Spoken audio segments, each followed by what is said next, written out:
Voilà. Je vais vous demander de prendre place, s'il vous plaît, pour qu'on puisse commencer. J'ai eu du retard. S'ils veulent fermer la porte, ce serait encore mieux. Bien, écoutez, je vous remercie déjà de vous intéresser à ce qui peut sembler être le parent pauvre du médecin généraliste, c'est-à-dire l'ORL. Malheureusement, ce n'est pas comme la gynécologie où tout le monde s'y connaît beaucoup plus. Mais l'ORL, c'est un travail de cavité, c'est un peu normal, c'est une autre cavité qui est bien plus différente et plus petite. Et donc, c'est certainement l'oreille. Je vais vous montrer quelles sont les petites astuces ou les ordonnances types que vous pourrez avoir à faire. Mais surtout, je veux que tout le monde comprenne, et je crois que ça l'est, et que vous avez bien compris cela, qu'aujourd'hui, bien évidemment, l'ordonnance vient sanctionner une démarche analytique. Il n'est pas question de vous donner des ordonnances types si on ne sait pas encore aujourd'hui examiner comme il faut un tympan, faire un diagnostic d'une perforation, faire un diagnostic d'une mycose, faire un diagnostic d'une otite externe. Et donc, c'est bien pour cela que c'est très important. Il faut éduquer les malades dans ce sens.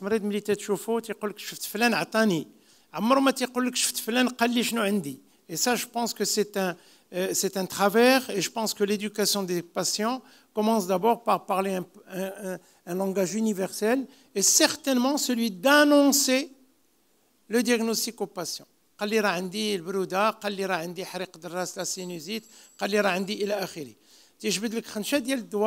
Et très souvent, c'est bien ce qui se passe parce qu'on s'affaire beaucoup plus à ce qui est prescrit, beaucoup plus qu'à dans quelle mesure cette prescription a été faite. Donc d'abord, quel est votre diagnostic? Et si vous voulez me suivre, je pense que, et c'est comme ça que j'avais commencé avec les laboratoires, est-ce que vous pouvez essayer de parler de l'antibiothérapie dans les otites parce que vous savez, on démarre un produit? Ben, je veux bien, il n'y a pas de mal. Mais il faut qu'il puisse faire le diagnostic de l'otite. S'ils prescrivent votre produit dans un autre diagnostic, ils vont essuyer malheureusement un échec.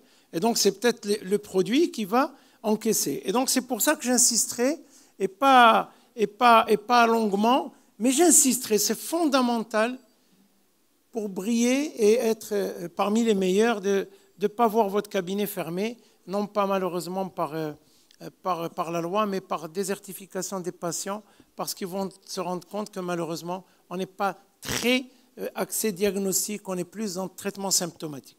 Ceci dit, oui, je prescris, mais qu'est-ce que vous prescrivez? Qu'est-ce que vous prescrivez? Vous pouvez me dire ce que vous prescrivez dans vos ordonnances tous les jours? À main levée, oui? Des antibiotiques, très bien. Donc des médicaments, n'est-ce pas? Oui? Mais encore. Ce sont des médications. On parle de la même chose, n'est-ce pas? Antibiotiques, antimigraineux, anti-machin, hormones, tout ce qu'on veut, c'est de la médication. Pensez-vous que le rôle d'un médecin s'arrête à prescrire des médicaments? Certainement pas, je vous remercie. Qu'est-ce que vous prescrivez d'autre? Non, l'explication n'est pas portée sur une ordonnance, elle est donnée verbalement. Je vous entends là, c'est très juste ce que vous dites. Mais il faut que les lois en médecine soient des lois universelles. Et que l'on commence aujourd'hui à comprendre. Vous savez, j'ai été formé par de grands patrons, et notamment madame le professeur Himish, pour qui je voue une admiration, et je la remercierai jamais assez de nous avoir montré la rigueur avec le professeur Lerouchi. Vous savez pourquoi? Parce que quand le pharmacien qui est formé à cela voit une ordonnance, je vais vous chahuter un peu, il sait si le médecin est un charlot ou si c'est un médecin qui est de la rigueur. N'est-ce pas? Parce que quand il y a une infection, on donne quoi? Un antibiotique. Donc quand vous voyez que l'antibiotique sur l'ordonnance est en 3e ou 4e position, vous vous dites dans votre tête, le médecin, il est peut-être bon, mais il n'est certainement pas structuré. Donc voilà comment on apprend des choses élémentaires.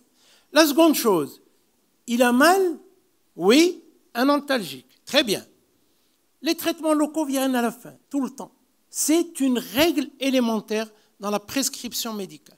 Ça, c'est les médicaments. Attention, on peut en parler, ça pourrait faire l'objet d'un atelier à part entière. Mais encore, vous voulez me dire, les médications, on est d'accord? Mais encore, ça s'arrête là? Non, ça ne s'arrête pas là. Est-ce qu'il y en a un, doigt levé, peut me dire quelle est la modalité d'administration des gouttes nasales? Quand je dis goutte nasale, la corticothérapie nasale, ce n'est pas la corticothérapie inhalée. Attention, inhalée, c'est avec un souffle, on est d'accord? Nasal, c'est pchit, pchit, pchit, pchit. Hein? C'est un spray nasal dans les deux narines. Qui c'est qui peut lever le doigt et se mettre debout et me dire, quand il prescrit molécule X, je ne vais pas les citer, la modératrice qui arrive, c'est bien. C'est bien, on est dans les temps, c'est parfait. Non, non, mais je vous en prie, Lalla. Non, non, mais c'est pas grave, on a commencé avant vous, je suis désolé d'avoir enfreint déjà la coutume.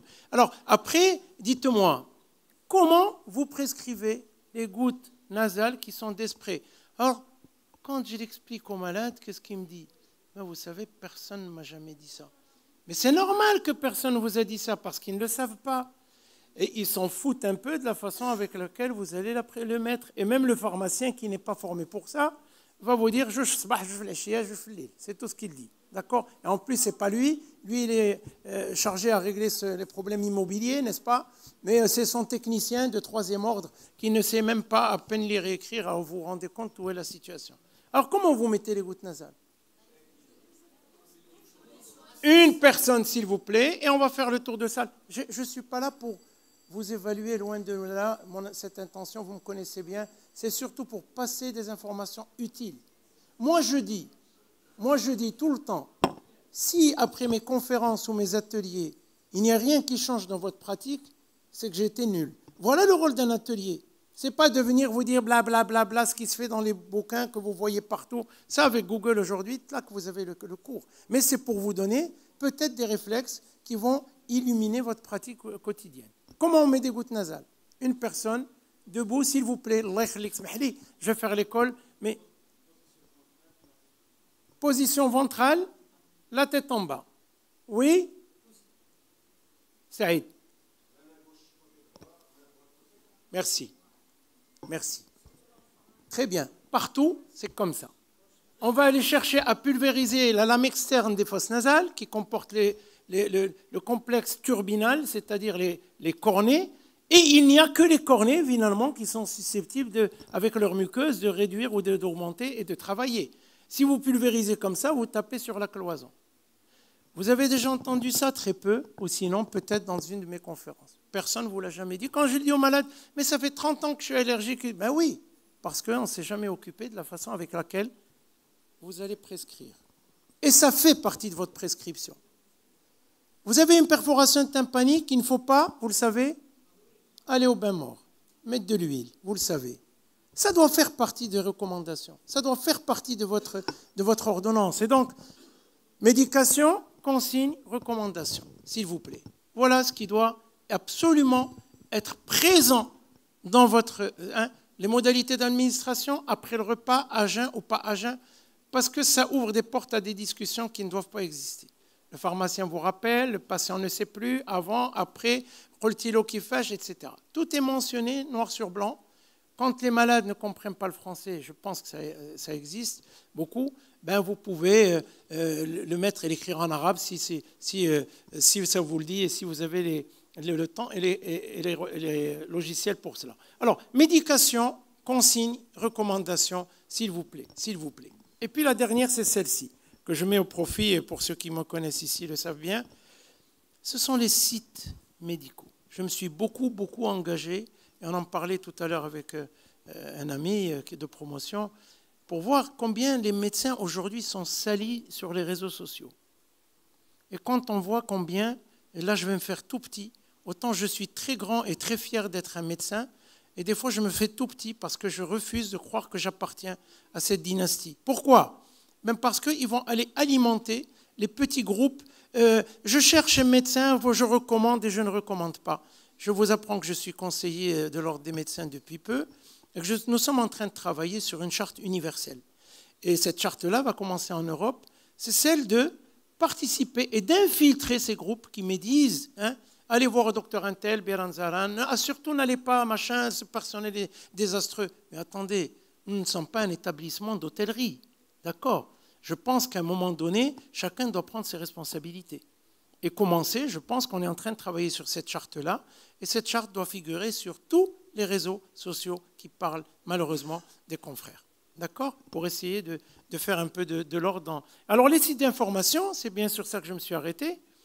C'est-à-dire, au lieu de laisser le patient libre à lui-même et d'appuyer sur Google et d'aller partir dans des explications et va venir vous interroger le lendemain, ben vous allez lui prescrire, quand vous pouvez, des renvois sur quelques sites. C'est encore mieux si c'est vous qui avez écrit la publication. Vous savez, moi j'écris beaucoup sur Internet et donc ça m'enrichit. Je lui donne le site et toutes les discussions sont là sur les régimes alimentaires post-amygdalectomie, sur la polypose naso-sinusienne qui est une maladie chronique, sur la maladie de Ménière qu'on verra tout à l'heure, quelles sont, etc. Donc ça, c'est fondamental parce que si vous pouvez aujourd'hui prescrire en plus des petits renvois à des sites Internet, mais vraiment très, très concis, pour que le patient ait plus d'informations sur sa maladie, surtout quand elle est chronique. Pardon ? Ah ben non, ils ne sont pas analphabètes. Croyez-moi qu'ils sont beaucoup moins analphabètes que vous le pensez. Parce qu'ils ont toujours quelqu'un dans la famille qui a fait le travail pour eux et qui leur explique. Donc au moins celui-ci, donnez-lui la chance de lire l'ordonnance et d'aller sur le site, n'est-ce pas?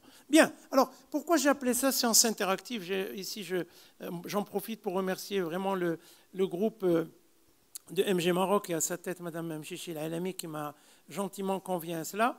Ben, c'est parce que vous oubliez tout ce qu'on vous dit, sauf peut-être quand on vous implique. Et c'est pour cela, j'espère qu'on vous a distribué. Oui, non? Non, personne? Vous avez tous vos cartons? Je ne les vois pas, c'est parfait. Eh bien, ces cartons-là, ben, je vais vous mettre à l'épreuve et demander surtout de participer. Non pas pour vous interroger, vous voyez bien, mais beaucoup plus pour voir un peu quelle est la température dans la salle. Vous l'avez compris, vous avez un carton avec faux... Bon, vous pouvez distribuer les cartons pour les personnes qui ne l'ont pas, s'il vous plaît. Ça, c'est peut-être des personnes qui étaient là dans la session qui était précédente. Et voilà, vous levez la main, on va vous donner cela, il n'y a pas de souci. Vous avez compris, c'est très simple. Alors, voilà le premier cas. Ce sont des cas cliniques. Mettez-vous à plusieurs, vous n'êtes pas la seule. Dans le laboratoire, vous faites distribuer pour que, voilà, pour qu'on puisse avancer rapidement. Ici devant, s'il vous plaît, avant que je puisse commencer la séance clinique. Oui, madame. قطر يدي منيه ترشح اليسار واليد اليسريه ترشح اليمين والراس محني لتحت. C'est pas simple, c'est pas compliqué du tout. Vous pouvez le faire même en berbère si vous êtes berbérophone, ça passe très bien. Non, mais c'est vrai. Attendez, on n'a pas inventé le fil à couper le beurre. Hein. Il faut dire juste la main droite pulvérise à gauche. Pourquoi? Mais je ne comprends pas. Beaucoup de malades vous disent ça. C'est très simple. Vous faites la cloison nasale, les cornets de chaque côté, et vous expliquez que la muqueuse érectile existe sur la paroi latérale et que c'est là qu'il faut aller pulvériser. Donc si vous pulvérisez au milieu, ben, vous avez de la chance. Et surtout comme ça, tout passe dans la gorge. Donc vous avez et c'est très important de comprendre comment les mécanismes. Malheureusement, on fonctionne beaucoup par mimétisme. On fonctionne, et vous allez voir dans le vertige, ça va être extrêmement important et intéressant parce que je vous garantis qu'en sortant de la salle, tout le monde va pouvoir traiter un vertigineux. Quand je dis tout le monde, c'est tout le monde, pas avec du tanganil. C'est autre chose. Ça, c'est le médecin symptomatique. Ah, chouko, hadiye dir chouko. Non, on va comprendre ce qui se passe. Et dès le moment où vous comprenez, vous allez voir, c'est limpide. Et c'est là la différence entre deux médecins. Je crois qu'il y en a un qui fait du mimétisme et qui est peut-être bon en relationnel, mais qui, bon, c'est pratique. Et l'autre qui, finalement, comprend un peu les mécanismes et arrive à aller au bout. Voilà, alors, je vais vous regarder la première vidéo. Je peux m'arrêter quand vous le souhaitez. Voilà. Je vais vous demander, s'il vous plaît, à main levée, de décrire avant de... Qu'est-ce que vous voyez ici? Ça, c'est une oreille, c'est un conduit, n'est-ce pas? Regardez, chauffe. En médecine, comme le disait le professeur Bouzidi, que vous avez tous connu, Bouzidi me disait, vous savez, Chélie, j'étais encore tout... Bon, vous allez finir, à force de palper les malades, regardez-moi, vous allez finir par avoir des yeux au bout des doigts. C'est pas faux, parce qu'à ce moment-là, il n'y avait pas d'échographie, il n'y avait pas de scanner, et les diagnostics en chirurgie se faisaient du bout des doigts. Eh bien, je vous assure qu'à force de regarder, et j'ai le souvenir de quelques externes plein temps au faisant fonction qui étaient avec moi quand j'étais au service d'ORL, mais qui étaient, je vous dirais, mais complètement au point dans le diagnostic étiologique des maladies de l'oreille, parce qu'ils ont compris, ils ont vu, ils ont revu, et c'est fini. Vous savez, l'excellence n'est pas une action, mais c'est le fait de l'habitude. D'accord? Comme on dit à force de forger. Et voilà. Alors, ça, oh, c'est mal passé, ça. C'est pas grave, c'est pas grave. Qu'est-ce que ça vous dit, ça? Alors, regardez ce que vous voyez au fond. Là, qu'est-ce que l'on voit? On se rend compte, s'il vous plaît, on se rend compte que la pathologie est une pathologie du conduit auditif externe. On est bien d'accord. Alors, anatomiquement, dans votre tête, ça doit être clair. MEA, auditif externe, permet l'accès au conduit auditif externe, au bout duquel il y a la membrane tympanique.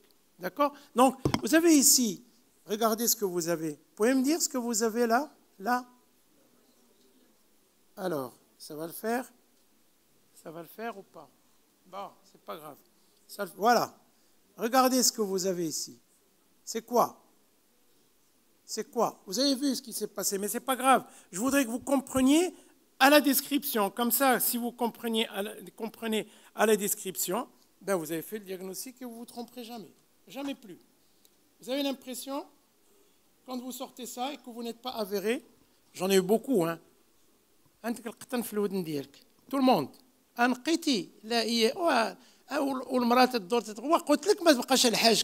Alors, bien évidemment, vous alimentez un peu toutes les manipulations, alors que là, le diagnostic est fait.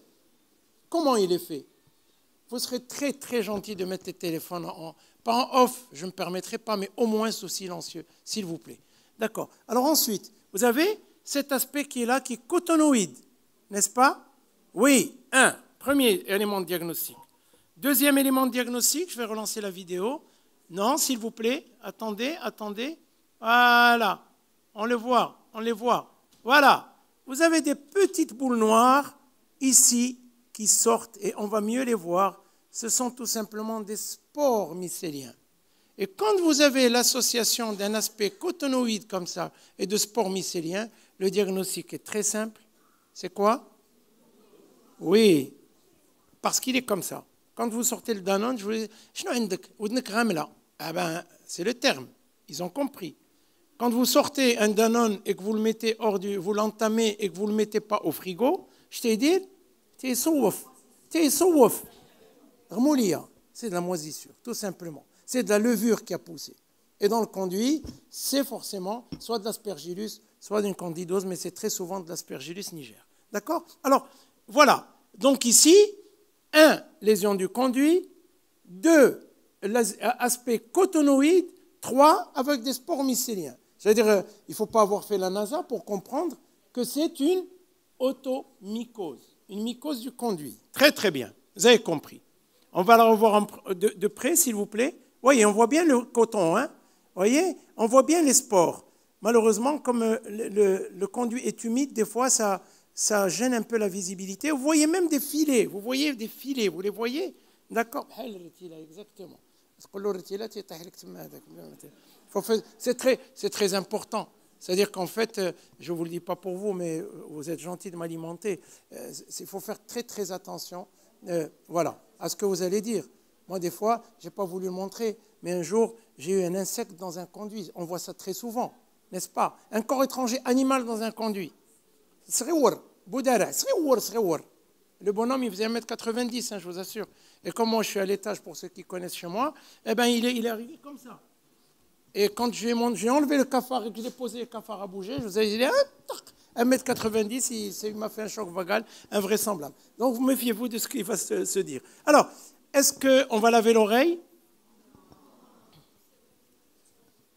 S'il vous plaît,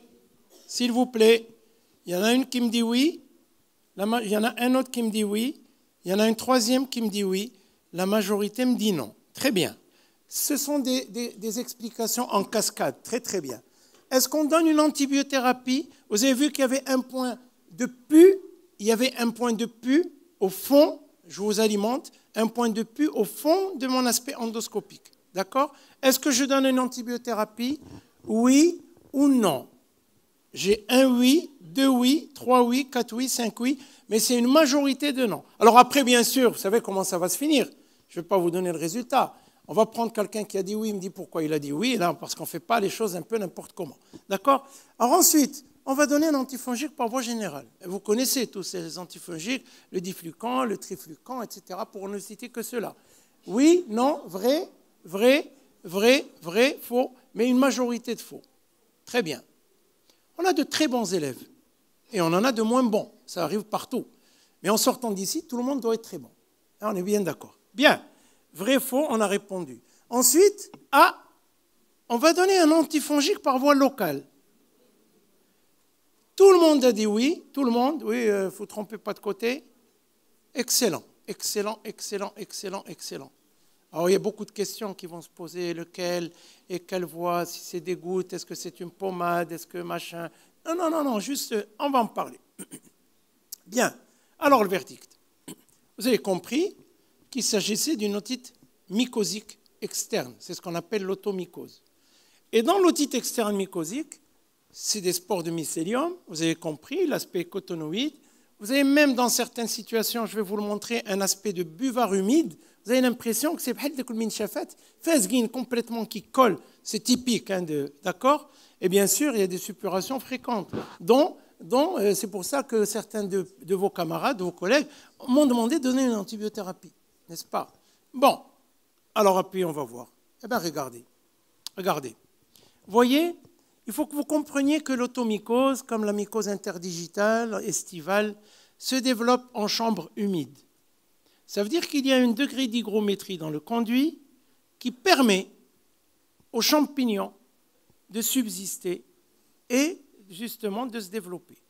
Et cela, c'est aidé bien évidemment par l'humidité et bien certainement par le diabète. On est bien d'accord? Dans cette situation, vous avez compris qu'il y a un problème avec l'humidité. S'il vous plaît, qui a dit lavage d'oreille? Qui a dit lavage d'oreille? C'est pas grave, je ne vais pas vous... Très bien. On ne lave pas, vous avez compris. On ne va faire qu'entretenir la mycose, n'est-ce pas? Il faut assécher et non pas humidifier. D'accord? Donc, pas de lavage d'oreille. D'accord? Voyez? Qu'est-ce qu'on fait ici? Vous me dites pas de lavage d'oreille. Oui, mais bon, enfin, il faut bien... Très bien. En voilà une, elle a compris. Il faut enlever le morceau de coton. Ce n'est pas un coton. Vous avez dit tout à l'heure machin, maintenant vous lui dites du coton. Là, la belle-mère, elle va... Attention. Hein. Alors, le coton, il faut regarder comment ça se fait. Eh bien, ça se fait aujourd'hui par microaspiration. Vous savez qu'aujourd'hui, on en parlait encore, les lavages d'oreilles sont bannis, sont finis, sont terminés en ORL. On n'a plus le droit de parler de lavage d'oreilles, même pour un bouchon de cire-humaine. Après, bien sûr, en omnipratique, c'est une autre discussion. On pourra l'évoquer, en parler. Regardez, ça se fait sous endoscopie, en face de la famille, en face du malade. Et tout le monde regarde ce qui se passe. Quand le malade est fragile, vous regardez rapidement au niveau du front, en l'essuyant, qu'il ne vous fasse pas un petit choc vagal. Donc, pendant l'aspiration, mon assistante qui est là regarde, et puis à chaque fois, elle voit si le teint commence à changer, n'est-ce pas, pour faire une pause sur l'aspiration. Vous allez voir, ça demande un peu de temps, n'est-ce pas? Eh oui. Mais pourquoi je fais une aspiration? Et pourquoi je ne fais pas de lavage, s'il vous plaît? Parce que celui-là, s'il est à Taroudent, je m'excuse pour ceux qui sont de la région, ou à Tiznit, absolument, c'est des régions magnifiques. Mais ils ne sont peut-être pas pourvus d'un ORL disponible pour cette microaspiration. Dans des centres de santé ou dans les hôpitaux publics, il peut se faire laver. Quel est le risque? Au-delà de ramener de l'humidité à votre conduit.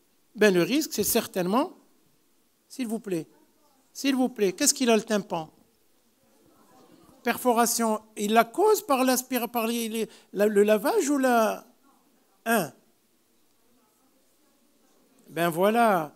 Ce qui est extraordinaire là-dessus, c'est que le malade voit tout ce que vous faites en direct. Et s'il y a une perforation derrière le magma, la perforation va apparaître. Comme on voit partout. D'accord? Sur le plan médico-légal, au plan médico-légal, c'est très important. Et donc, on ne lave pas pour cette raison-là, parce que c'est un problème aussi médico-légal. En lavant, même s'il y avait une perforation avant, le patient ne vous dira pas. Ils viennent, ils ne savent pas, vous savez. Et tiens, vous dites comme trop bas. Yak! Alors que vous voyez que la perforation, c'est de la chronicité, elle est là depuis des années. Et forcément, vous allez entretenir une surinfection. Première réflexion. La seconde, et c'est là où vous n'avez pas raison, C'est parce que quand le tympan est perforé, ben, il y a une gamme d'antimycosiques locales que vous n'avez pas le droit de mettre, qui vont altérer l'audition, qui vont brûler la muqueuse. Donc, vous avez votre ordonnance automycose externe isolée ou automycose externe avec perforation tympanique. On s'entend bien? Parfait. On passe. Alors là, fondamental. Parce que la microaspiration, c'est 80% de la guérison. D'accord? Et donc, vous allez avoir des malades, malgré le traitement local, ben, vont pas mieux parce que l'humidité, le pH, le diabète, beaucoup de facteurs. Donc, pour ces patients-là, vérifiez quand même à 3 jours ou 2-3 jours que le conduit est propre et que, bien évidemment, les symptômes sont amendés parce que ce patient-là ne dort pas. Ils ont des otalgies atroces. D'accord? C'est des otalgies. Alors, que comprendra votre prescription? Une microaspiration? C'est pour ça que, bon, allez, on va dire l'ORL est un peu privilégié, d'accord? La seconde, c'est l'antifongique topique local. Quand je dis topique, ce n'est pas les crèmes, s'il vous plaît. On a vu beaucoup de choses. On pense que c'est un champignon comme celui qu'on a entre les doigts. Bien sûr, entre les doigts, mais on va mettre une crème, on va mettre une pommade, mais dans le conduit, ce n'est pas possible. Vous savez pourquoi ce n'est pas possible? Parce que vous ne voyez pas ce que vous faites, et puis vous allez oblitérer le conduit. Et quand vous oblitérez le conduit, ben vous allez réveiller encore plus l'humidité à l'intérieur de ce conduit-là. Les recommandations, mort non recommandé, éviter le coton-tige. Je crois qu'il faut être ferme. Hein. On ne veut plus entendre ça. Le conduit est humide, il va malheureusement encaisser l'humidité. Eh ben, il y a toujours de la vapeur qui va aller, même encore plus s'il ferme le conduit. Elle a tout compris. D'accord? Méfiez-vous, soyez auprès de vos patients. Évitez le coton-tige, protection de l'oreille pendant la douche, bien sûr.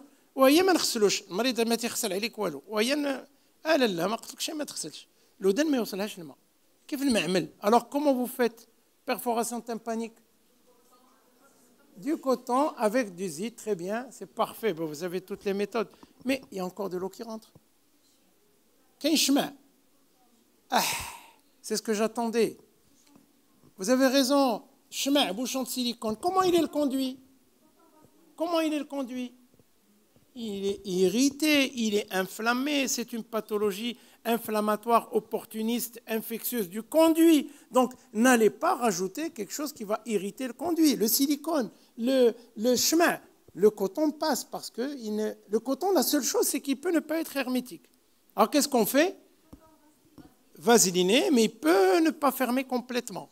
Il peut parfois prendre de l'eau. Comment on fait? On leur dit, et vous savez, on apprend très souvent des malades quand on veut bien faire les choses. Les malades m'ont appris, لا دكتور صافي انا لقيت الحل. كيفاش الحل؟ هذه 30 عام والطبل عندي متقوم معمر له نقيحات لي. كيفاش تتعمل؟ Vous vous rendez compte? Eh bien, ils prennent des verres, ils placent des verres au-dessus de l'oreille. Et ça marche super bien. Donc moi, tous mes post-op, j'ai dit aux malades, non, il y en a qui poussent la fantaisie en me disant, bon, mais c'est pas grave. Ça, c'est pour l'anecdote. Mais pensez qu'on peut parfaitement isoler avec un petit gobelet ou avec un petit verre. En plus, bien sûr, du coton que vous allez mettre, vous mettez un verre sur le pavillon, ça marche super bien. Là. Bon, allez, on passe. On a d'autres choses. Même deuxième situation. La malade vient vous voir, elle n'a pas dormi, oreille otologie droite avec sensation d'oreille bouchée. Regardez. Je vous écoute, vous savez, juste pour la description, pas pour le diagnostic, c'est pas grave. Qu'est-ce que vous voyez? Inflammation du conduit, très bien. Elle est aiguë celle-là, parce que le conduit est rouge, il est congestif. Mais quoi encore? Du pu, très très bien, très très très bien. Qui c'est qui a dit du pu? Levez la main. Bon, il leur faut des jumelles. C'est ce qui est ici, ce n'est pas du pu. C'est tout simplement des petits débris épidermiques. Et c'est là où le malade va vous dire rappelez-vous, le cholestéatome n'est rien qu'un peu d'épiderme, mais l'épiderme sent parce qu'il est dans un espace où il ne respire pas. Le conduit étant fermé, l'épiderme n'est pas suffisamment aéré, et puis il va commencer à s'arracher en lambeaux comme ça. تنقول للمريضة الجعبة ديال ودنك مسلوخة. Et c'est exactement ça. Et quand elle voit ça, elle a tout compris. D'accord? Quand vous rapprochez le mystère du patient, c'est très simple. Après, le patient suit bien les consignes et comprend ce que vous faites. C'est une otite externe diffuse. Donc là, je crois que vous n'allez pas faire la même erreur. Tout le monde va lever la main en disant « Ah oui, bien évidemment. La malade a une conduite qui est complètement ulcérée, irritée, mais en plus, vous allez laver. C'est pas dit. Hein. Antibiothérapie. Ben, écoutez, vous avez déjà la main fatiguée? Oui, non? Ça fait, non, on a les autres là qui dorment. Ce n'est pas la pause, ce n'est pas le déjeuner, on va vous libérer après. Il y en a qui ne donnent pas d'antibiothérapie. Oui? Il n'y a pas de pu. Oui? Bon, on va en parler. Vrai, faux, la majorité, ou je crois que c'est 50-50. Il y en a beaucoup qui donnent. Oui, ce côté c'est non, de l'autre côté c'est oui. Très bien, super, on va en parler. Antibiothérapie par voie locale. Vous savez, il y a beaucoup d'antibiotiques par voie locale. Très bien, parfait. Il y en a un seul qui ne donne pas, ou une qui ne donne pas. D'accord. Tout à l'heure, on a vu une automycose. S'il vous plaît, je reviens dessus. Et l'automycose peut être surinfectée. Et je n'ai pas répondu à la question. Et là, avec l'antibiotique, et quelqu'un m'a dit, il y a du peu antibiotique. Oui, automycose suppurée, surinfectée. Quelle est la place d'antibiotique? Zéro. On met un antibiotique. Qu'est-ce qu'on fait? On va isoler les germes, tout ce qui est sensible à l'antibiotique. L'Aspergillus niger. Méfiez-vous, vous permettez, mais pas la colonisation, l'exacerbation imminente des colonies de spores. Et donc, il ne faut absolument pas, c'est Khadili. Même s'il est diabétique, encore plus, c'est un facteur de risque supplémentaire. Donc, c'est traitement local, on parle bien d'otite mycosique, on va parler d'autre chose après. Traitement local, microaspiration. Antalgique s'il y a de la douleur. C'est tout ce à quoi ça s'arrête et jamais d'antibiotiques, vous le savez, encore moins de corticoïdes. Mon Dieu, on voit des choses. La corticothérapie, vous donnez de la corticothérapie. Là, qu'est-ce qu'il fait l'Aspergillus niger? Il siffle, il appelle ses collègues et ils rentrent tous et ils vous foutent un peu le conduit et sont dessus-dessous. D'accord? Faites attention. Antibiothérapie par voie locale. Oui, non? Allez, les réponses doivent être rapides. Oui, non? Vous n'avez pas le carton? Très bien. Parfait, tout le monde. Autre procédé? Connaissez un procédé? Non? Oui? Qu'est-ce qu'on fait? Vous ne savez pas? Vous ne le faites pas? Anti-inflammatoire? Vous ne le faites pas? D'accord. Bon. J'ai une question à vous poser. Et celui qui répondra aura peut-être un prix Nobel. Peut-être. Ce n'est pas moi qui le donne. Hein. Je ne plaisante pas. Est-ce qu'une fois, vous vous êtes posé la question, en vous demandant, madame, monsieur, tout le monde, quand vous mettez des gouttes, ces gouttes passent où? Est-ce que vous vous êtes posé une seule fois la question? Eh bien, vous savez, il y a énormément de travaux là-dessus. En disant, comment est-ce que je vais peut-être poser les gouttes? Est-ce que je les mets en étant couché? Est-ce que je les mets, je mets un coton après? Est-ce que, évidemment, parce que quand vous avez une inflammation, ce n'est pas uniquement le plancher du conduit qui est inflammé. Or là, regardez, je suis en face de vous, je mets les gouttes vont passer le long du conduit, parce qu'il y a la gravité. Donc toute l'inflammation que vous avez autour, ça ne va jamais l'atteindre. Donc il faut que vous réfléchissiez peut-être, et ça c'est magnifique. Si vous savez faire ça, ben vous allez apprendre à le faire. Vous allez guérir la totalité des patients très vite. Ils vont être contents parce qu'ils vont dormir le soir même. Hein? Ça, c'est une pathologie estivale. Il n'y a pas un week-end ou un jour de semaine où on ne va pas arriver 3-4 patients directement de la plage pour des otites externes. Et donc, vous allez bien évidemment en profiter aussi. Alors, otite externe, inflammation de la peau du conduit, réduction du calibre, otalgie intense, c'est à 4 heures du matin, les gars arrivent de Bosnéa. Comme nous, on est sur Casablanca, les gens, je vous assure, ils sortent de la plage. À 4 heures, ils ne dorment pas.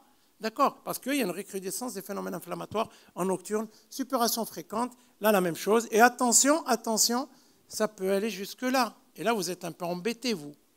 Ah, mais très embêtés même. C'est cette fausse situation-là.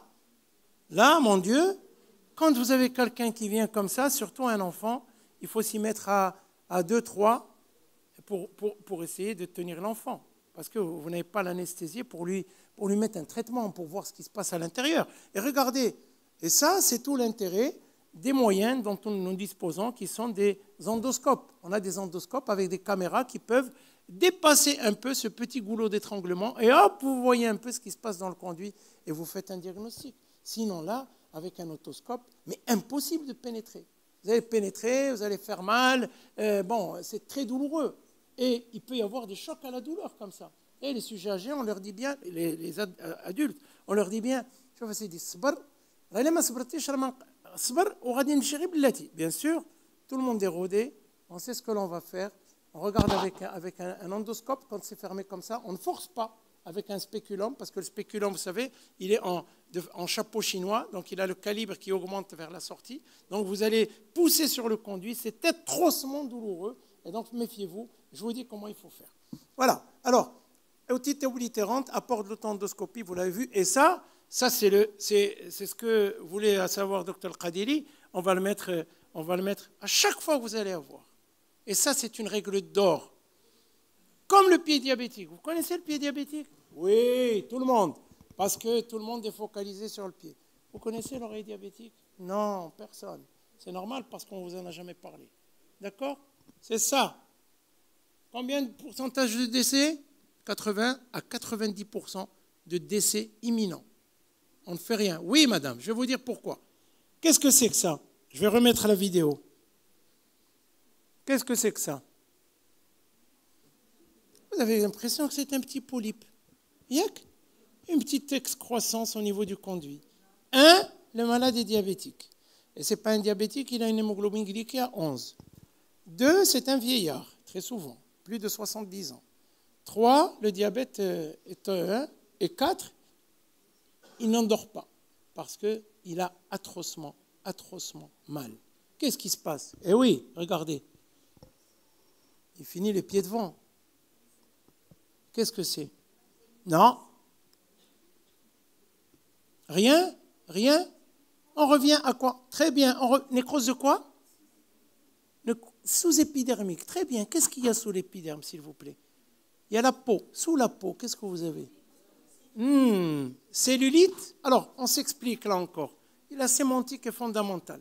Quand on dit cellulite, c'est une extension d'une inflammation ou d'une infection à des espaces qui sont souvent des espaces diffus. D'accord?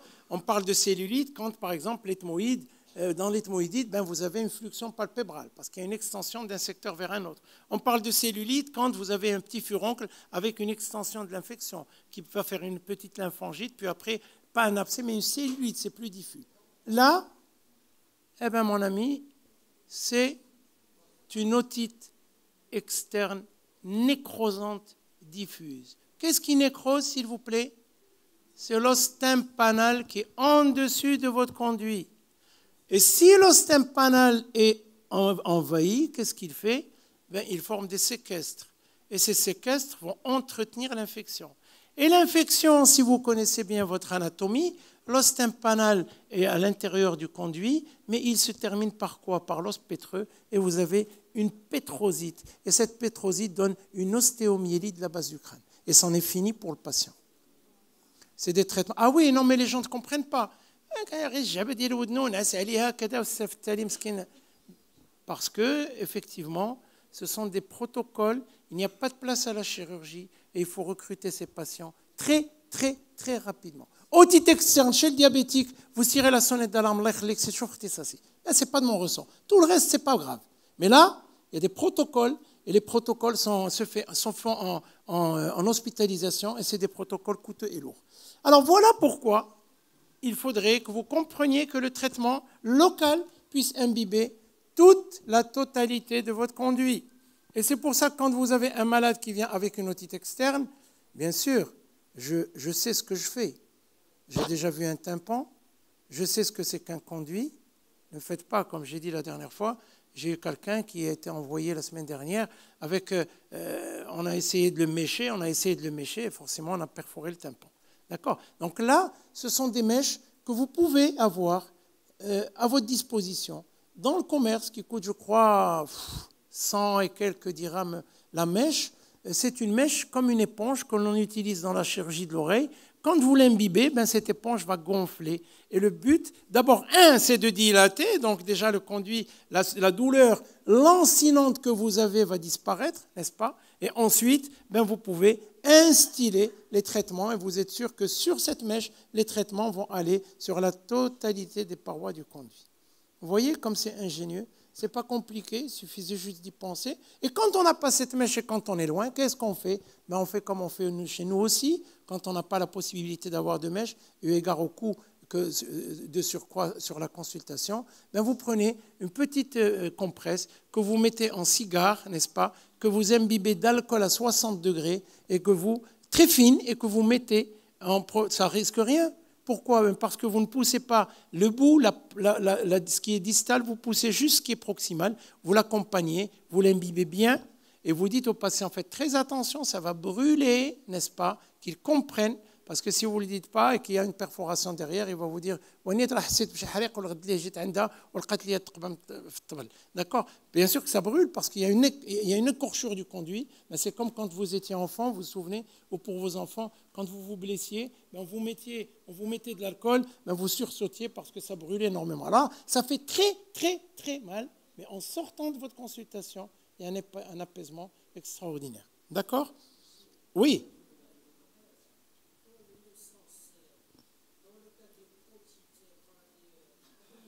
Oui, oui. Même. On ne pense pas, c'est Qadili, on ne pense pas, on met en place des algorithmes qui sont des algorithmes universels, qui sont décrits dans les recommandations universelles de toutes les sociétés savantes d'ORL.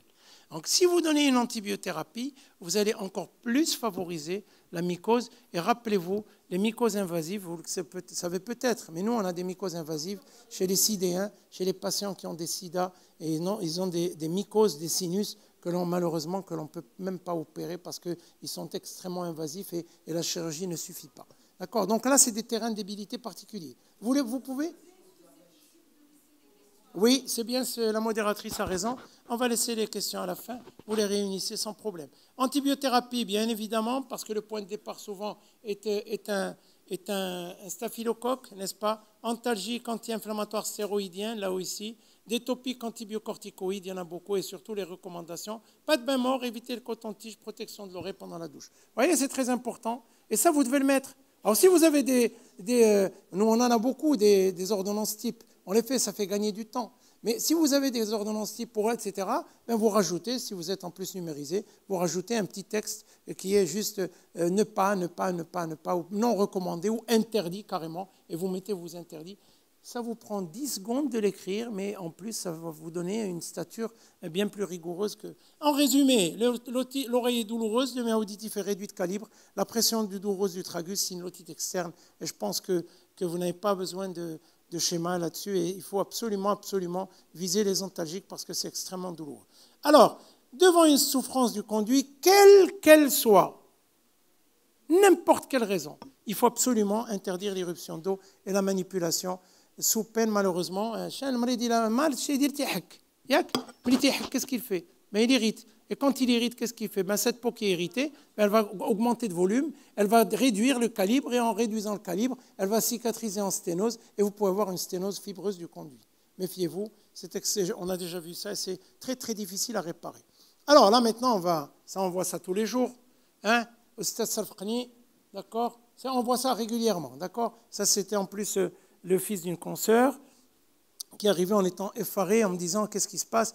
C'est tout simplement très simple, on fait le bon diagnostic. Regardez, on est bien sur le côté gauche, c'est un tympan gauche, et comme la majorité est droitière, d'accord, donc la gifle se prend à gauche, du côté gauche. Donc quand c'est une oreille gauche, attention, vous allez être demain au cœur d'une querelle conjugale ou d'une dispute de quartier, d'une rixe, et vous devez apporter votre expertise en tant que médecin qui a reçu le patient en urgence. Je ne sais pas. Parce que le malade, l'assurance, donc il faut absolument vous couvrir. Il y a la perforation sèche d'El Daba, il y a la perforation qdima, d'accord? Méfiez-vous, faites attention. Côté gauche, perforation à berge brisée. On le voit très bien sur la perforation antérieure qui est là. C'est une oreille gauche. Hein. D'accord? Et puis surtout, vous avez du sang frais. Vous voyez le sang frais ici, on le voit bien. Ça, on voit bien que c'est frais tout ça. Et puis un élément qui ne trompe pas. C'est lequel? Et c'est sur celui-là qu'il faut que vous insistiez et que vous compreniez. Ben, c'est le signe du rideau. Vous allez le voir, perforation traumatique. Le signe du rideau, c'est quoi? C'est ça. Regardez. Vous voyez? C'est-à-dire qu'avec la gifle, il y a un blast auriculaire et le tympan s'est perforé et il s'est retourné, exactement comme un rideau. D'accord? Et vous le voyez bien ici. Et malheureusement, vous ne pouvez pas le laisser comme ça.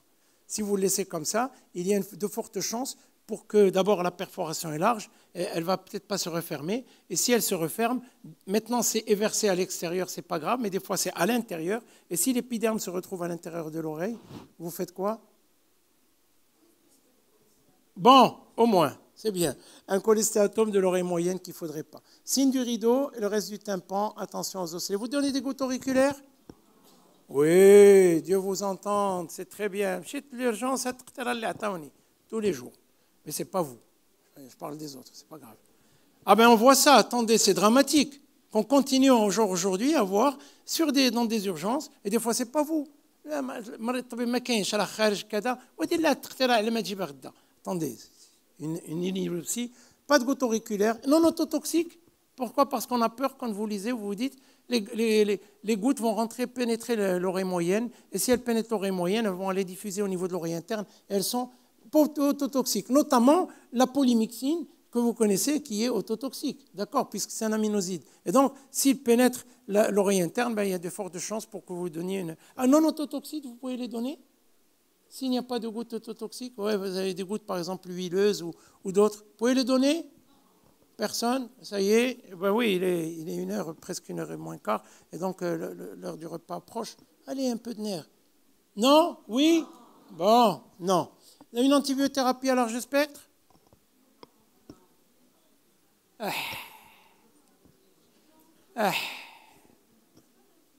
Oui? Eh bien, oui, non, mettez vos cartons pour que je sache ce qui se passe, s'il vous plaît. Ça fait un peu puéril, mais la majorité, il y a 3-4 personnes qui vont donner un antibiotique. Alors, ils vont devoir s'expliquer devant la loi et la médecine. Hein, c'est pas, hein. Pourquoi donnez-vous des antibiotiques, s'il vous plaît? Parce qu'il y a un risque infectieux, pour prévenir. Bravo. Bravo. Alors, vous pouvez me dire quelle est la définition de l'antibioprophylaxie en médecine? Antibioprophylaxie. Combien vous en connaissez déjà? Oui, rhumatisme articulaire, n'est-ce pas? Mais encore, en anesthésie-réanimation, pour couvrir le site opératoire. Et vous savez qu'il y a des chirurgies, 3 types de chirurgie. Chirurgie sans risque d'infection, chirurgie à potentiel d'infection et chirurgie infectée. Péritonite, cholestéatome, sinusite, etc. Donc il y a des référentiels aussi là-dessus. L'oreille est propre, la caisse du tympan est nette, c'est une oreille qui n'a jamais été infectée, donc on va en parler. Antalgique, quel type, quel palier? Certainement, c'est extrêmement douloureux. D'accord, recommandation, vous faites autre chose, bon, on va voir. Perforation, traumatisme, quels sont les mécanismes? On va voir la cicatrisation, etc. Quand vous avez une perforation traumatique, elle a une particularité. Regardez, sur cette image, vous avez le tympan ici, n'est-ce pas? Vous avez le conduit qui est là et vous avez l'oreille moyenne qui est ici.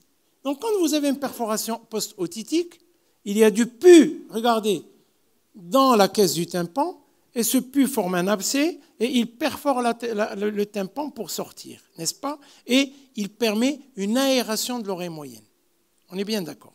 Dans l'autre sens, quand vous avez une perforation traumatique, il n'y a rien au niveau de la muqueuse. La muqueuse est une muqueuse saine, donc il n'y a pas de raison pour que ce tympan ne cicatrise pas. Il va cicatriser spontanément, il n'y a pas d'inquiétude. Il faut juste, pas de gouttes, pas d'eau, et tomber sur un ORL qui va faire un travail intéressant. Spontanément, attention, il va cicatriser, mais il y a absolument des choses à savoir. Pas de gouttes auriculaires et pas d'eau dans le conduit, et des antalgiques, bien sûr. Et les recommandations, c'est ça, protéger l'oreille, les gouttes sont interdites, et surtout, rapidement, envoyer un ORL. Vous savez pourquoi on l'envoie chez un ORL? S'il vous plaît. Et ça, s'il vous plaît, transmettez aux patients. Ce n'est pas pour opérer des malades, on en a jusque-là, ce n'est pas pour ça. Et tous les patients ne peuvent pas tous venir faire la queue, etc. Ce n'est pas ça le but.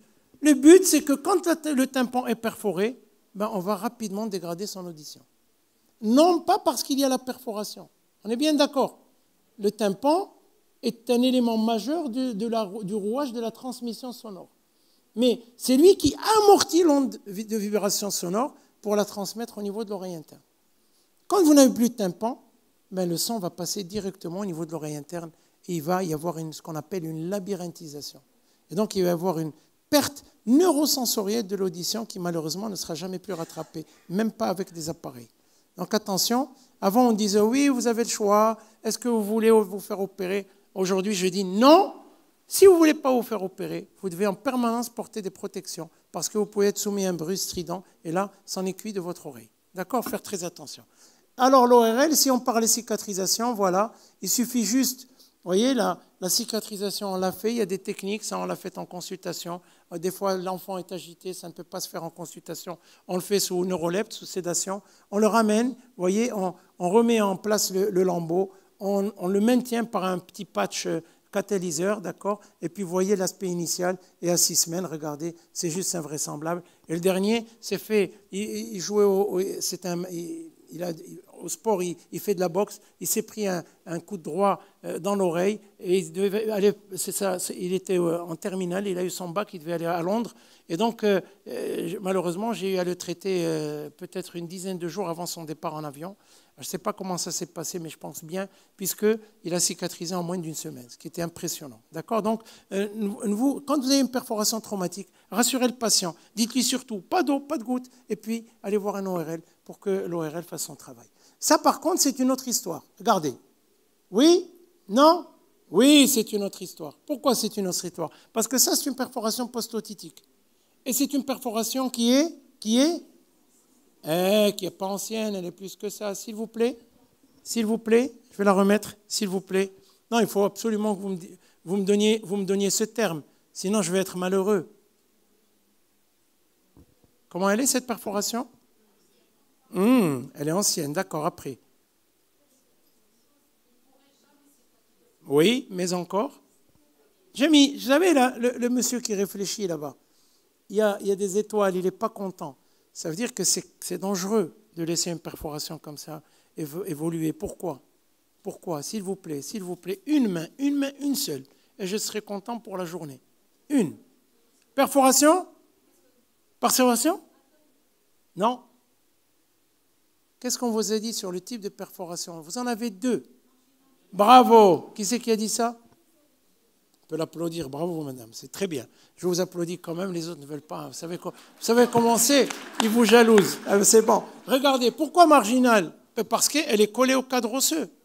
Une perforation qui serait ici, proche du manche du marteau, ou laisser un petit liseré, comme ici, un reste de tympan, ben, il n'y a pas de problème. Par contre, celle-là, elle colle le cadre. Regardez l'insertion du tympan ici. Ben, vous n'avez absolument aucun liseré.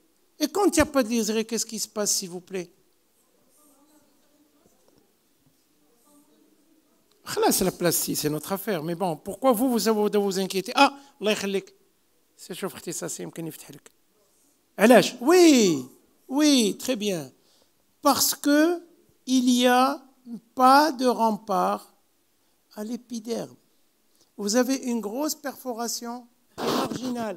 L'épiderme du conduit, qu'est-ce qu'il fait? Ben, il se régénère en permanence. Vous avez le Schorfloden en permanence. C'est l'épiderme qui se renouvelle. Donc, quand la perforation est au centre du tympan, vous avez le reliquat tympanique, les restes du tympan qui gênent parce que le tympan, l'épiderme ne peut pas sauter et rentrer. D'accord? Il va y avoir un rempart. Par contre, l'épiderme du conduit ne va pas trouver de difficulté à passer de façon linéaire à l'oreille moyenne et vous allez avoir une perforation marginale, suspecte d'infiltration cholestéatomateuse. D'accord? C'est là où il faut absolument, perforation marginale, elle est sèche, fond de caisse c'est non inflammatoire, elle-ci est dangereuse parce que l'épiderme peut... Alors antibiothérapie, goutte auriculaire, recommandation, on va venir à tout cela. Attention à la migration épithéliale, d'accord? Cholestéatome potentiel et donc surinfection. Là, ne vous amusez pas. Pas d'antibiotiques, pas de gouttes, pas de trucs, rien du tout. Quand vous voyez ça, c'est directement, et ça fait partie de la prescription, indication à une chirurgie. D'accord? Une perforation marginale, attention, est une autre histoire. Voilà. Alors, aucune prescription. Aucune. Jusqu'à ce que vous puissiez l'adresser. Allah yakhlik ma dirch lma. Allah yakhlik ma dirch tqtira. Là, docteur, ملي تندير التقطيره s'il vous plaît. S'il vous plaît. ملي تندير التقطيره تنولي نسمع حسن. Faites très attention. Donc, le malade, comme il est gêné, il va mettre en permanence des gouttes pour entendre mieux. Pourquoi? Même parce que les gouttes remplissent la cavité tympanique et transmettent le son. D'accord? Méfiez-vous de cette histoire-là. Si vous lui dites ça, je vous assure qu'il va arrêter ses gouttes. Protection pendant la douche, gouttes interdites et rapidement un otorino. Alors, je crois que les vertiges, on ne va pas en parler parce qu'on en a parlé l'après-midi. Je crois avoir rempli mes 30 minutes. Si vous avez des questions, je suis à votre entière disposition. En tout cas, j'espère que cet atelier vous a été extrêmement intéressant et que vous allez transposer toutes ces informations dans vos consultations. Monsieur.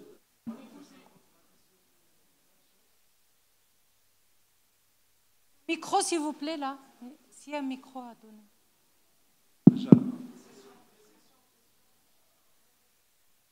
Le micro, là, on me coupe le jus. Voilà, très bien. Alors, dites-moi.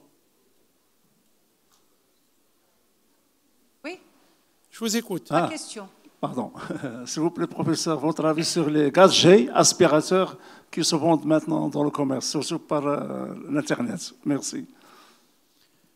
Alors, moi, j'ai, à ma connaissance, 5 ou 6 personnes qui sont généralistes, qui sont installées dans le privé et qui font de la micro-aspiration. Je vais vous dire ce que j'en pense. Comme il y en a d'entre vous qui font de la circoncision. Je vais vous dire ce que j'en pense. Vous êtes médecin, vous avez le droit de tout faire. Personne ne vous reprochera le fait d'avoir un aspirateur. S'il vous donne satisfaction, utilisez-le, vous allez rendre service au patient. Mais attention, si un jour vous arrive un pépin, avec un gland, avec une calotte, avec n'importe quoi, ben, ça peut aller très loin. Et ça peut salir votre réputation. Donc, moi je dis, essayez-les, je n'en ai absolument aucune idée de ce dont vous parlez, mais si vous pouvez avoir un aspirateur et que vous venez, qu'on vous montre comment est le conduit, comment vous vous orientez, comment vous vous placez, l'ergonomie pour aspirer. Là aujourd'hui on aspire, on peut vous le dire, sous endoscopie. Avec une main, vous avez l'endoscope, avec l'autre, le patient regarde parce qu'aujourd'hui on opère l'oreille sous endoscopie. Donc on a la main, on a l'habitude. Mais ça demande, là encore, une courbe d'apprentissage. Et si on sait le faire, sans blesser le conduit, bien sûr. Parce que combien de perforations, de lésions du conduit on a eu après lavage? Pourtant, le lavage, c'est banal. Hein, on met ça, on est content quand on a le cérumen, le bouchon dans le haricot, mais il y a quand même des lésions d'irritation sur le conduit, sans compter ceux qui sont sur le tympan. Si vous pouvez l'utiliser, mais si vous restez dans le méa, il n'y a aucun problème. Si le méa est long, si vous avez un petit conduit et avec une orientation oubliée, ne cherchez pas à vous mettre en difficulté, sélectionnez vos cas, mettez-vous sur des patients qui ont de gros conduits, qui ont une pathologie, qui sort dans le méa, restez dans le méa et aspirez, il n'y a aucun problème. Au contraire, je vous encourage à le faire parce que vous rendez réellement service à la population. S'il vous plaît. Je pose une deuxième question là et on va s'arrêter parce que là... Oui. Là. Micro, s'il vous plaît, monsieur. La durée d'application du méchage. C'est une bonne question. On lui laisse combien de temps? 48 heures. Et il faut mettre les gouttes dessus. Pas plus. D'accord. La deuxième question. C'est la durée de mise en place du méchage. Combien de temps vous le laissez? C'est 48 heures. Attention à ne pas faire de lésion du tympan. Et ça, vous ne pouvez pas le savoir. Une petite parenthèse, s'il vous plaît. Vous allez avoir des conduits longs, vous allez avoir des conduits courts. Vous allez avoir des tympans qui sont antéversés et des tympans qui sont en position normale. Ça, méfiez-vous, faites très attention. Orientez-vous, mettez votre otoscope, regardez un peu comment est votre conduit et prenez le risque de le mécher ou pas. D'accord? On est bien d'accord. On place la mèche déjà imbibée ou on Alors, place sèche et puis on imbibe? C'est une très bonne question. Sèche, puis on imbibe. Quand vous mettez la mèche expandable, celle que je vous ai montrée et qui coûte, pas de problème, vous la mettez, elle est dure, hein? Comme une éponge au début quand vous l'achetez. Quand vous la mettez dans le conduit, vous l'humectez, elle prend. Et vous l'humectez avec des gouttes, bien sûr. Et vous allez mettre les gouttes régulièrement. Quand vous allez utiliser les mèches avec de l'alcool, vous allez les mettre 48 heures. En principe, l'alcool s'évapore, il va se refroidir. Ben, vous demandez au patient d'immerger la mèche de gouttes locales dans les 12-36 heures avant le déméchage. Une dernière question, s'il vous plaît. quelles sont les contre-indications pour prendre l'avion? Par exemple, une perforation, une otite externe. C'est une par autre exemple. question. Bon, Ça, on c'est vous dit, compliqué. je dois prendre l'avion, je dois rentrer demain. Est-ce que je peux avec mon otite? Quelle otite? À tympan fermé, non. Tympan Interdit. fermé. Formellement contre-indiqué, s'il vous plaît. Un jeu pressionnel va s'exercer. Et moi, je me souviens de mes premières urgences au 20 août. Je recevais des missionnaires à 4 heures du matin avec le tympan qui avait explosé dans l'avion. Non, il y a un jeu pressionnel. La trompe de stage a un rôle permanent au cours de l'avion. Surtout quand vous descendez à l'atterrissage, elle va s'ouvrir pour permettre d'égaliser les pressions. S'il y a du liquide dans l'oreille moyenne, le jeu de pression ne se fait pas et vous avez des risques majeurs. Par contre, quand il y a une perforation, ou quand il y a un aérateur transtympanique chez un enfant, au contraire, c'est une aubaine, puisque l'aération se fait directement par le biais de cette perforation de cet aérateur. S'il vous plaît, juste pour les anti-inflammatoires locales. Excusez-moi, donc je Aucune. pense que... Après, ben, vous avez vu que ça a attiré énormément Oui, de discussions. vraiment. Donc là, ça devrait être la dernière. Je suis désolée pour mes confrères. Toutes les questions, ils sont bien, mais intéressantes aussi. Oui. S'il vous plaît, pour les anti-inflammatoires locales. Les anti-inflammatoires locales, en aucun moment... Il n'y en a pas? Une Vous en minute, avez? les confrères, on va donner Il y en une a pas. attestation à Les- notre professeur. Les gouttes locales comportent à la fois des antibiotiques et des anti-inflammatoires, notamment à base de cortisone. Vous n'avez pas de gouttes qui comportent que des anti-inflammatoires, ça n'existe pas. On remercie Monsieur Chili. Vraiment, c'est très intéressant. On apprend toujours, comme d'habitude. Et vous êtes notre ami, MG Maroc, et l'ami de tous les médecins généralistes. On vous remercie énormément. Merci beaucoup. Je vous invite quand même à venir rapidement Oui. et au plus nombreux pour voir les vertiges, parce que vous allez voir, C'est ça très, va très être intéressant. extrêmement Oui. intéressant et vous allez beaucoup attendre. On va vous accorder... Excusez-moi, madame. Excusez-moi, madame, s'il vous plaît. Excusez-moi. Juste donnez l'attestation pour notre cher ami, Monsieur Chili. Très bien. Merci. Voilà. Merci infiniment. Merci beaucoup.